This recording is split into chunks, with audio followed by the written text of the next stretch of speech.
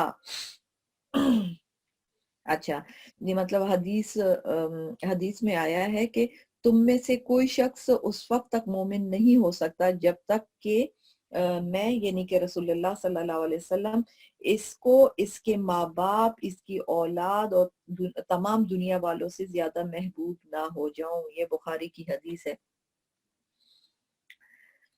استبرأ الذين اتبعوا من الذين اتبعوا ورأوا العذاب وتقطعت بهم الأسباب۔ جب وہ پیشوا جن کے پیچھے یہ لوگ چلتے رہے ہیں اپنے پیروکاروں سے مکمل بے تعلقی کا اعلان کریں گے، اور یہ سب لوگ عذاب کو اپنی آنکھوں کے سامنے دیکھ لیں گے اور ان کے تمام باہمی رشتے کٹ کر رہ جائیں گے۔ اچھا، یہ اسی طرح ہوگا کہ جو ہم نے علماء سو بنائے ہوتے ہیں یا جو لوگ مزاروں پر جاتے ہیں یا وہاں پر جا کر سجدے کرتے ہیں، تو قیامت والے دن یہی ہوگا کہ وہ نیک لوگوں کو، نیک بزرگوں کو کھڑا کیا جائے گا اور انہیں کہا جائے گا کیا تم لوگوں نے ان کو کہا تھا کہ یہ تمہیں سجدے کریں اور یہ تمہاری ہے نا عبادت کریں اس طرح، یا میرے ساتھ شریک ٹھہرائے۔ بعض اوقات ہم سمجھتے ہیں کہ ہم مسلمان ہیں، ہم تو یہ کام نہیں کر رہے ہیں، مگر جانے انجانے میں ہم کسی انسان کو اتنا بڑا مرتبہ دے دیتے ہیں کہ نعوذ باللہ ہم اس کو یہ خود نہیں سے کہہ رہے ہوتے کہ ہم نے اس کو اللہ کے مرتبے تک پہنچا دیے، بلکہ ہمارے حرکات، ہمارا عمل ایسا ہو جاتا ہے کہ ہم نہ اس شخص کے بارے میں سن سکتے ہیں، نہ بات کر سکتے ہیں کوئی، اور نہ اس کے بارے میں اگر آپ کو کوئی صحیح گائیڈ کرنا چاہے تو وہ نہیں کر سکتا ہے، کیونکہ ہم نے ان کو تقریباً اللہ معاف کرے اللہ کے ساتھ کا مرتبہ دے دیا ہوتا ہے کہ جیسے یہ اگر اللہ کو کہیں گے تو ہمارا کام ہوگا ورنہ نہیں ہوگا۔ دیکھیں مستجاب الدعوات ہوتے ہیں جن کی اللہ تعالیٰ دعائیں قبول کرتا ہے، مگر اس کا یہ مطلب نہیں ہے، اور وہ مستجاب الدعوات ہر ایک کو نہیں مل رہے ہوتے ہیں، وہ ہر بندہ نہیں ہوتا ہے کہ ہاں جو رزق حلال کھائے اور اللہ تعالیٰ کے احکامات کو فالو کرے، تو اللہ تعالیٰ خود فرماتے ہیں کہ میں تمہیں مستجاب الدعوات بنا دوں گا، یعنی کہ میں تمہاری دعائیں قبول ہوں گی۔ تو دوسروں کو ضرور کہنا چاہیے کہ میرے لیے دعا کریں، مگر اپنے لیے خود بھی بہت دعا کیا کریں، اور اس سے بڑا فرق پڑتا ہے جب آپ مطلب ہر نماز میں، فرض نماز کے بعد اگر آپ 2-3 یا جتنا ٹائم بھی، وہ آپ کی بیسیکلی دعا قبولیت کا ٹائم ہے، اس میں مانگیں اپنے لیے، اپنی اولاد، اپنے والدین، اپنے ارد گرد کے لوگوں کے لیے، اللہ تعالیٰ انشاءاللہ دعائیں قبول کرے گا۔ تو پھر یہ لوگ ہیں نا اس دن، یہ جو ان کے پیروکار ہوں گے، یہ اس دن قیامت والے دن لا تعلقی کا اعلان کریں گے کہ ہم تو ان کو نہیں جانتے، یہ تو بس جو کر رہے تھے خود ہی کر رہے تھے۔ اور یہ سب لوگ جب عذاب دیکھ لیں گے تو سارے، کوئی کسی کو رشتہ یاد نہیں رہے گا۔ اور اس کی میں آپ کو کیا مثال دوں، اس وقت ہے نا یہ جو وبا پھیلی ہوئی ہے، اس میں ہر بندہ کہہ رہا ہے دور رہو، مطلب اپنا بچہ اگر اس کو کھانسی ہو رہی ہوتی ہے تو بندہ پریشان ہو جاتا ہے کہ اگر یہ تو ڈوبا ہے تو ہم بھی ساتھ ہی ڈوب رہے ہیں۔ مطلب یہ اللہ نے صرف ایک جھلک دکھائی ہے کہ کیسے یہ کہہ رہے ہیں کہ سوشل ڈسٹینس رکھو، یہ کرو، تو اس سے بھی انسان کو اندازہ ہو جانا چاہیے نا کہ یہ تو اللہ نے ایک ٹریلر دی ہے، بعد میں کیا ہوگا۔ وقال الذين تبعوا لو ان لنا كرة فنتبرأ منهم كما تبرؤوا منا كذلك يريهم الله اعمالهم حسرات عليهم وما هم بخارجين من النار۔ اور جنہوں نے ان پیشواؤں کی پیروی کی تھی وہ کہیں گے کہ کاش ہمیں ایک مرتبہ پھر دنیا میں لوٹنے کا موقع دے دیا جائے تو ہم بھی ان پیشواؤں سے اسی طرح بے تعلقی کا اعلان کریں گے جیسے انہوں نے ہم سے بے تعلقی کا اعلان کیا۔ قیامت والے دن یہ لوگ کریں گے نا، اسی طرح اللہ انہیں دکھا دے گا کہ ان کے اعمال آج ان کے لیے حسرت ہی حسرت بن چکے ہیں۔ یا ایھا الناس کلوا مما فی الارض حلالا طیبا ولا تتبعوا خطوات الشیطان انہ لکم عدو مبین۔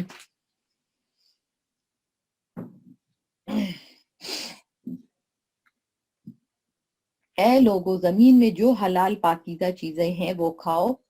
اور شیطان کے نقش قدم پر نہ چلو، یقین جانو کہ وہ تمہارے لیے ایک کھلا دشمن ہے۔ انما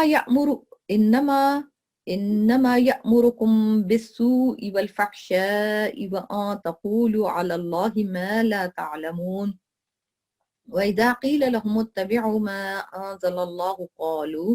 قَالُوا بَلْ نَتَّبِعُ مَا أَلْفَيْنَا عَلَيْهِمْ آبَاءَنَا أَوَلَوْ كَانَ آبَاؤُهُمْ لَا يَعْقِلُونَ شَيْئًا وَلَا يَهْتَدُونَ۔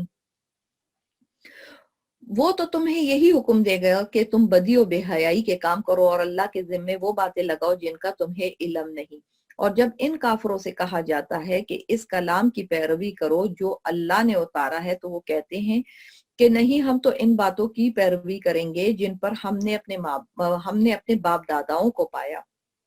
بھلا کیا اس صورت میں بھی ان کو یہی چاہیے جب ان کے باپ دادا دین کی ذرا بھی سمجھ نہ رکھتے ہوں اور انہوں نے کوئی آسمانی ہدایت بھی حاصل نہ کی ہو۔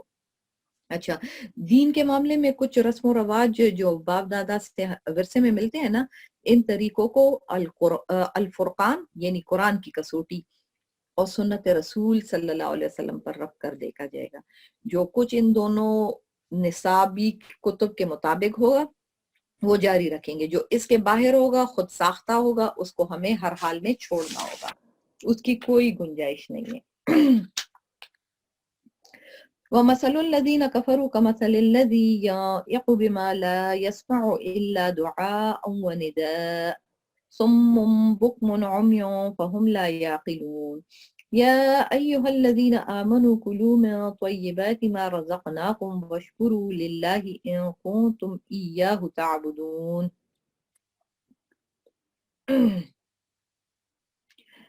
اور جن لوگوں نے کفر کو اپنا لیا ہے ان کو حق کی دعوت دینے کی مثال کچھ ایسی ہے جیسے کوئی شخص ان جانوروں کو زور زور سے بلائے جو ہانک پکار کے سوا کچھ نہیں سنتے۔ یہ بہرے، گونگے، اندھے ہیں، لہٰذا کچھ نہیں سنتے۔ اے ایمان والو، جو پاکیزہ چیزیں ہم نے تمہیں رزق کے طور پر عطا کی ہیں ان میں سے جو چاہو کھاؤ اور اللہ کا شکر ادا کرو اگر واقعی تم صرف اس کی بندگی کرتے ہو۔ انما حرم علیکم المیتۃ والدم ولحم الخنزیر وما اہل به لغیر اللہ ومن اضطر غیر باغ ولا عاد فلا اثم علیہ ان اللہ غفور رحیم۔ ان الذين يكتمون ما انزل الله من الكتاب ويشترون به ثمنا قليلا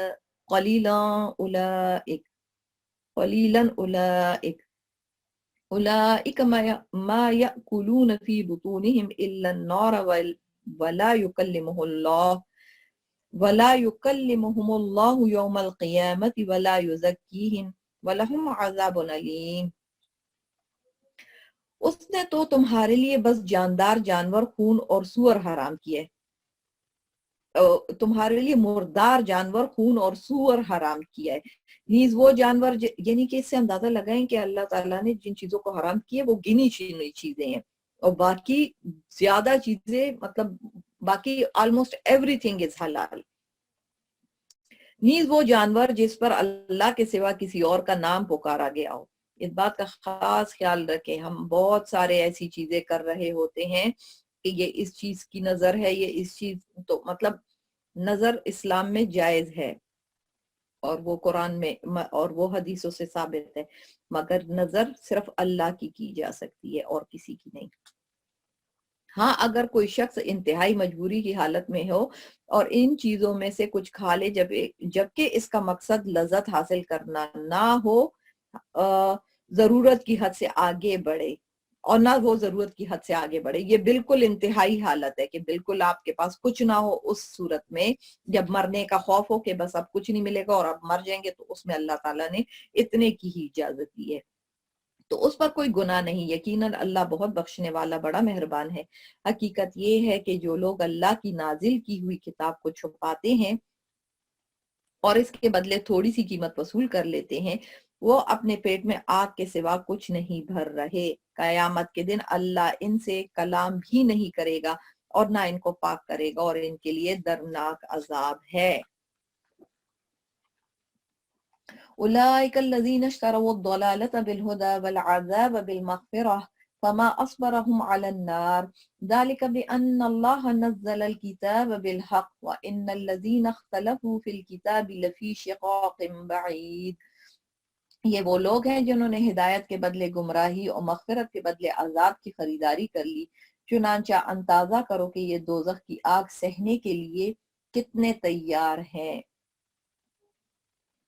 یہ سب کچھ اس لیے ہوگا, اچھا یہ میں نے پڑھ لیا, ذالک بأن اللہ نزل الکتاب بالحق وان الذین اختلفوا فی الکتاب لفی شقاق بعید.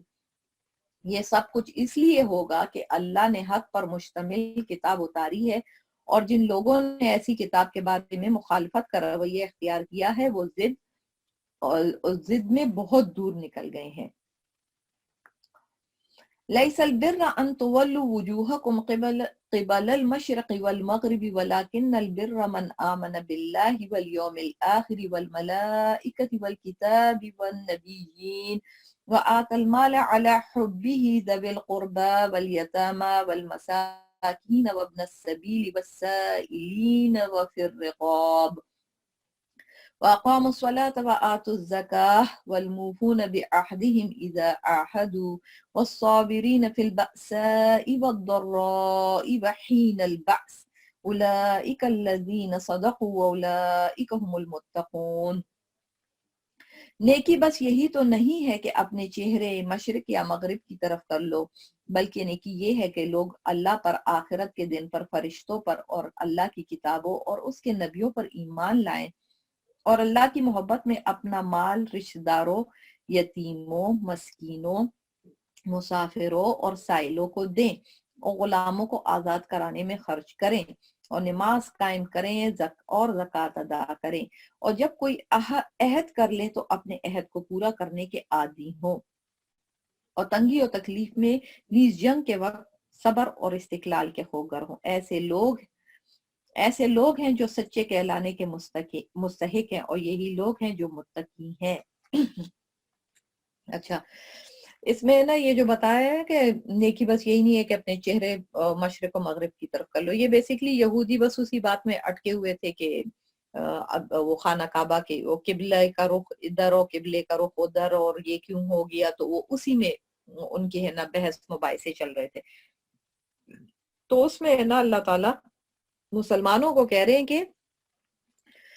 یہ تو الجھے رہیں گے, یہ تو ان کا مسئلہ, یہ کوئی اتنی امپورٹنٹ چیز نہیں ہے, بس وہ بات شروع میں ختم ہو گئی, بس یہ ایک چیز تھی جو ختم کر دی گئی. اب ان بحثوں مباحثوں میں پڑھنے کی ضرورت نہیں ہے, اب اہم چیزوں کی طرف توجہ دو, اور وہ چیزیں اللہ تعالیٰ نے بیان کر دی کہ اللہ پر, آخرت پر, فرشتوں پر, اس کی کتابوں نبیوں پر ایمان لاؤ. پھر بتایا کہ مدد کن لوگوں کی جائے. تو ہمیں اپنے ارد گرد کے لوگوں میں دیکھنا چاہیے کہ ہم کس طرح ہمارے ہمسائے, ہمارے خاندان میں, ہمارے ارد گرد لوگوں کے ہے نا ہم اس طرح مدد کر رہے ہیں جو اللہ تعالیٰ کہہ رہے ہیں کہ ایسے لوگوں پر خرچ کرو, یا ہم ایسا کچھ بھی نہیں کر رہے ہیں. تو اگر نہیں کر رہے ہیں تو پھر قدم بڑھائیں قطرہ قطرہ ہی دریا بنتا ہے۔ یا ایھا الذین آمنوا کتب علیکم القصاص فی القتلى الحر بالحر والعبد بالعبد والانثى بالانثى فمن عفی له من اخیہ شیء فاتباع بالمعروف واداء الیہ بإحسان ذلك تخفیف من ربکم ورحمة ومن اعتدى بعد ذلك فله عذاب علیم وَلَكُمْ فِي الْقِصَاصِ حَيَاةٌ يَا أُولِي الْأَلْبَابِ لَعَلَّكُمْ تَتَّقُونَ۔ اچھا، اس آیت میں قصاص کا حکم دیا جا رہا ہے۔ یہ اللہ کا قانون ہے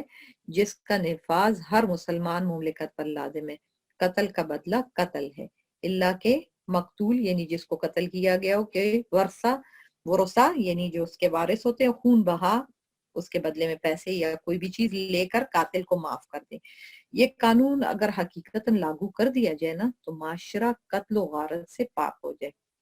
حالانکہ دیکھا جائے تو سعودی عرب دیکھیں نا اس کی جیتی جاگتی مثال ہے۔ یہاں قصاص کا قانون لاگو ہونے کی بنا پر جرم کی شرح دنیا میں سب سے کم ہے۔ ایک قاتل کو سرعام مار دینا مجرمانہ ذہنیت کا گلا گھونٹ دیتی ہے، معاشرے میں فوری انصاف فراہم کرتی ہے، معاشرے کو مجرموں سے پاک کر دیتی ہے، اور یہی قصاص میں زندگی کا مطلب ہے۔ مجرم کی موت میں جو جرائم کی بےخکنی اور معاشرے میں امن اور زندگی کا تحفظ ہے، ہم اللہ کا قانون جب چھوڑ کر مغرب کی بہکی ہوئی نفسیات کے مارے ہوئے قوانین سے مرعوب ہو کر معاشرے کو قاتلوں کی بین چڑھا رہے ہیں، ہر طرف خون ریزی سہ رہے ہیں، اسی بنا پر اللہ تعالیٰ یہ یاد کرا رہے ہیں۔ دیکھیں نا ہم اس معاملے میں کچھ نہیں کر رہے تو ہر دوسرے دن دیکھ رہے ہوتے ہیں کہ کسی چھوٹی سی بچی کو ریپ کر دیا جاتا ہے اور پھر اس کو ہے نا بہت بے دردی سے قتل کر دیا جاتا ہے۔ مطلب آئے دن ہو رہا ہے تو ان کو اگر علی الاعلان ان کے سر قلم کر دیے جاتے اور چوراہے پر لٹکا کر یا پھانسی دے دی جاتی، ایک کے ساتھ یہ کیا جاتا تو دوسرا نہ کرتا، اور پھر یہ کیا کہتے ہیں، یہ پرانے وقتوں میں یہ ہوتا تھا کہ اگر نچلے درجے کے کسی شخص نے اونچے درجے کے کسی آدمی کو قتل کر دیا نا تو پھر ورثاء کا مطالبہ یہ ہوتا تھا کہ قاتل کے بجائے اس قبیلے کے کسی دوسرے آدمی کو قتل کیا جائے جو رتبے میں مقتول کا ہے نا کے برابر ہو، اور اگر ہے نا غلام کسی آزاد کو قتل کر دیتا تھا تو مطالبہ ہوتا تھا کہ ہم قاتل غلام کے بجائے کسی آزاد آدمی کو قتل کریں گے، یعنی کہ اگر وہ لوگ نچلے درجے کے ہوتے تھے، اور اگر اسی طرح قاتل عورت ہو اور مقتول مرد ہو تو کہا جاتا تھا کہ قاتل عورت کے بجائے قبیلے کا کوئی مرد قتل کیا جائے گا، اور اگر پھر اس کے برعکس یہ ہوتا تھا کہ اگر قاتل جو ہوتا تھا مقتول سے اوپر کے درجے کا ہو، تو مثلا قاتل مرد ہو اور مقتول عورت ہو تو قاتل کا قبیلہ کہتا تھا کہ ہماری کسی عورت کو قتل کر دو، قاتل مرد سے قصاص نہیں لیا جائے گا قصاص یعنی اس کے بدلے اس کو قتل نہیں کیا جائے گا۔ پھر اللہ تعالیٰ نے اس جاہلیت کی رسم کو ختم کیا، اعلان کیا کہ ساری جانیں برابر ہیں، اور قصاص ہر صورت میں قاتل ہی سے لیا جائے گا، چاہے وہ مرد ہو یا عورت ہو، غلام ہو یا آزاد ہو۔ پھر یہ بھی ہے کہ ہے نا بنی اسرائیل کے قانون میں قصاص تو تھا، لیکن قتل عمد کی صورت میں یعنی کہ عمد جان بوجھ کر میں دیت یا خون بہا کا کوئی تصور نہیں تھا۔ تو اس آیت نے یہ جو بھی آئے گی تو اس آیت نے مقتول کے ورثاء کو یہ حق دیا کہ اگر وہ چاہیں تو مقتول کا قصاص معاف کر کے خون بہا کے طور پر کچھ رقم کا مطالبہ کریں، اور پھر رقم بھی ایسی ہو کہ جو معقول ہو۔ اچھا، کتب علیکم اذا حضر احدکم الموت ان ترک خیرا الوصیۃ للوالدین والاقربین بالمعروف حقا علی المتقین۔ تم پر فرض کیا گیا ہے کہ اگر تم میں سے کوئی اپنے پیچھے مال چھوڑ کر جانے والا ہو تو جب اس کی موت کا وقت قریب آ جائے وہ اپنے والدین اور قریبی رشتہ داروں کے حق میں دستور کے مطابق وصیت کر لے۔ یہ متقی لوگوں کے ذمہ ایک لازمی حق ہے۔ یہ نا یہ آیت اس دور میں نازل ہوئی ہے نا جب وراثت کا حق متعین نہیں تھا، اور چنانچہ سارا ہے نا جو وراثت کا حصہ ہوتا تھا نا وہ لڑکوں کو مل جاتا تھا، تو اس آیت نے یہ فرض قرار دیا کہ ہے نا وصیت کر لو جانے سے پہلے، مگر پھر جب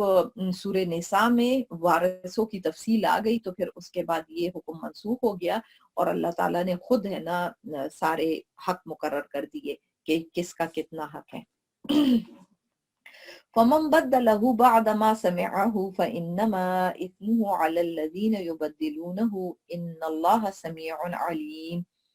پھر جو شخص اس وصیت کو سننے کے بعد اس میں کوئی تبدیلی کرے گا تو اس کا گناہ ان لوگوں پر ہوگا جو اس میں تبدیلی کریں گے۔ یقین رکھو کہ اللہ سب کچھ سنتا جانتا ہے۔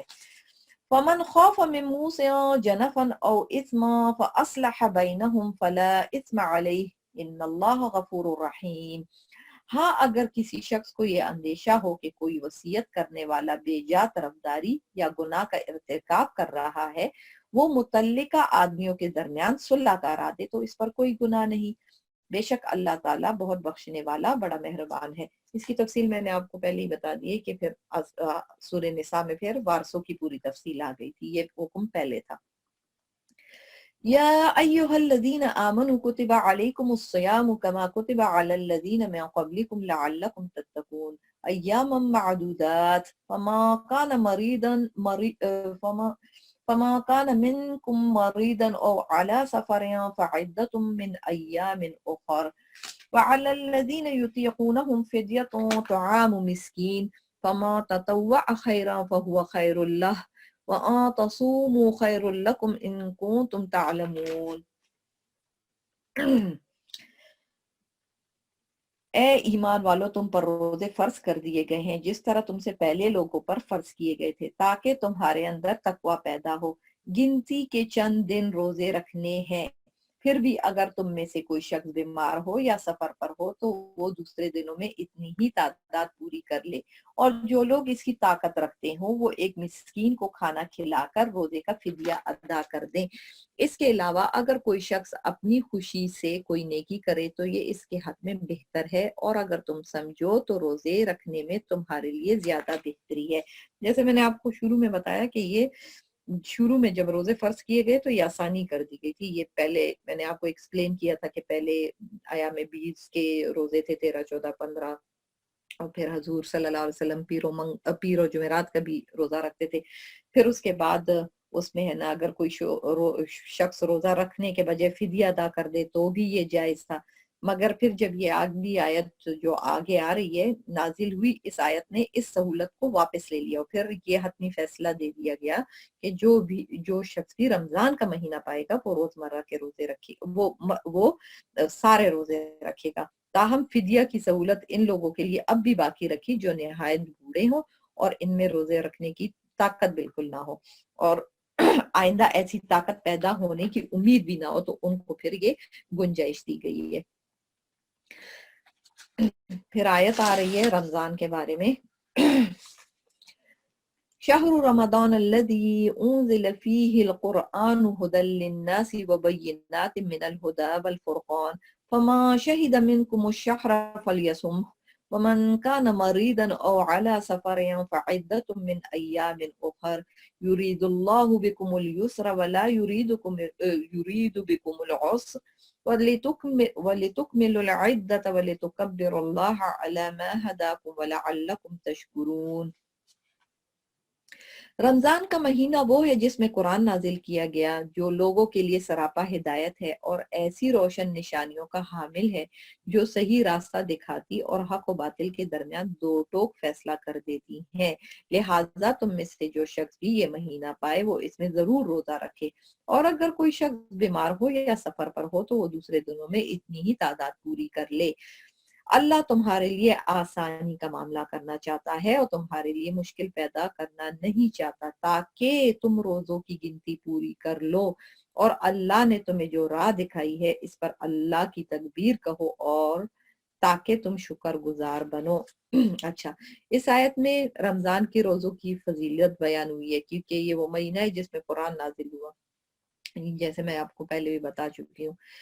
لہٰذا روزہ رکھ کر اللہ کا شکر ادا کریں، اور اس کی عظیم نعمت کا حق اسی طرح ادا کیا جا سکتا ہے کہ ہم روزہ رکھ کر قرآن کریم کی تلاوت کریں اور طرح طرح کے گناہوں سے بچیں تاکہ ہم متقی بن جائیں۔ روزے رمضان میں کیوں فرض ہوئے، کسی اور مہینے میں کیوں فرض نہیں ہوئے؟ تو مثلا سفر میں، محرم وغیرہ میں کیوں نہیں؟ تو جیسے میں نے آپ کو پہلے بھی بتایا تھا کہ رمضان وہ مہینہ ہے جس میں قرآن نازل ہوا تھا، اور اس کی یہ جو لاسٹ آڈ نائٹس ہے تو اس میں جو بھی وہ ایک جیسے سورہ قدر میں ہے کہ اس کی ایک خاص آڈ نائٹ میں پورا قرآن 7ویں آسمان پر اللہ تعالیٰ نے پہلے اتارا تھا اور پھر اس کے بعد ساتھ ساتھ اترتا رہا تھا، یعنی کہ نزول قرآن اور ماہ رمضان۔ ابن عباس رضی اللہ عنہ سے مروی ہے کہ آپ صلی اللہ علیہ وسلم سے جب یہ سوال ہوا کہ قرآن تو مختلف مہینوں میں برسوں میں اترتا رہا، پھر رمضان میں اور وہ بھی اللہ لیلۃ القدر میں اترنے کے کیا معنی ہے؟ آپ صلی اللہ علیہ وسلم نے فرمایا مطلب یہ ہے کہ قرآن کریم ایک ساتھ آسمان اول پر رمضان المبارک کے مہینے میں لیلۃ القدر کو نازل ہوا، اسی کو لیل المبارکہ بھی کہا ہے۔ آپ صلی اللہ علیہ وسلم سے یہ بھی مروی ہے کہ آدھی رمضان میں قرآن کریم دنیا کے آسمان پر اترا، لیلۃ العزہ میں رکھا گیا، پھر حسب ضرورت اور واقع اور سوالات پر تھوڑا تھوڑا اترتا رہا اور 20 سال میں کامل ہوا۔ وَإِذَا سَأَلَكَ عِبَادِي عَنِّي فَإِنِّي قَرِيبٌ اجیب دعوت الداعی اذا دعانی فلیستجیبوا لی ولیؤمنوا بی لعلہم یرشدون۔ اور اے پیغمبر جب میرے بندے آپ سے میرے بارے میں پوچھے تو آپ ان سے کہہ دیجئے میں اتنا قریب ہوں کہ جب کوئی مجھے پکارتا ہے تو میں پکارنے والے کو سنتا ہوں، لہٰذا وہ بھی میری بات دل سے قبول کرے اور مجھ پر ایمان لائیں تاکہ وہ راہ راست پر آ جائیں۔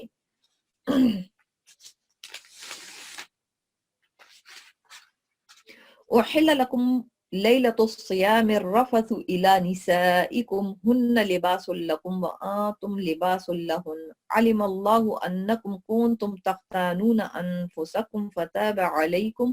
وعفا عنکم فالآن باشروهن وابتغوا ما كتب الله لكم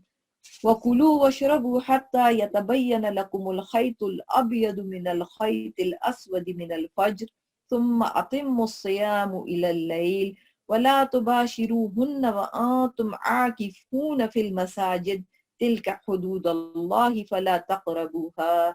كذلك يبين الله آياته للناس لعلكم يتقون۔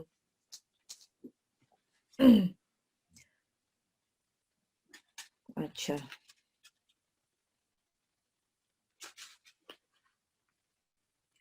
تمہارے لیے حلال کر دیا گیا ہے روزوں کی رات میں تم اپنی بیویوں سے بے تکلف صحبت کرو اور تمہارے لیے لباس ہے اور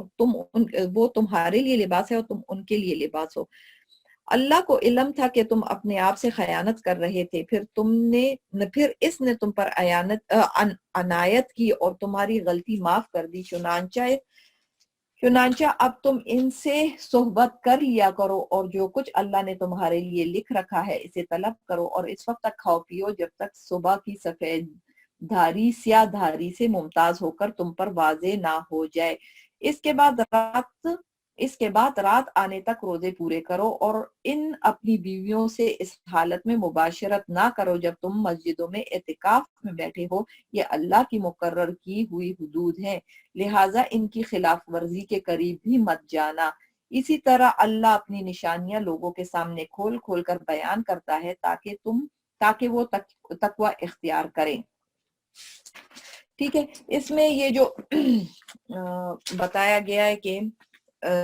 معمولات بتائے گئے ہیں روزے کے کس طرح اس کو اختیار کیے جائیں گے، جیسے ہم سب کو ہی پتہ ہے سحری کو اللہ تعالیٰ نے بہت زیادہ اہمیت دی ہے اور اس کو بڑا مطلب یہودی سحری نہیں کرتے تھے تو اللہ تعالیٰ نے سحری کو بڑی ہے نا اس کو فضیلت عطا کی ہوئی ہے۔ دوسرا یہ تھا کہ پہلے زمانے میں کچھ پہلے اس طرح کا روزہ نہیں ہوتا تھا، پہلے روزہ یہ ہوتا تھا کہ مغرب کو روزہ کھل جائے اور اس کے بعد جیسے ہی روزہ کھل جاتا تھا تو جب تک آپ سوئے نہیں ہوتے تھے اس وقت جو آپ کھا پی لیتے تھے، درمیان میں اگر آپ سو جاتے تھے تو آپ کا دوبارہ روزہ شروع ہو جاتا تھا، تو وہ بہت لیمیٹڈ ٹائم ہوتا تھا۔ تو اس طرح ایسا ہوتا تھا کہ یعنی کہ رات میں بھی ہے نا، رات کے وقت بھی نہ کھانا جائز ہوتا تھا نہ جمع کرنا، تو بعض صحابہ سے اس حکم کے خلاف ورزی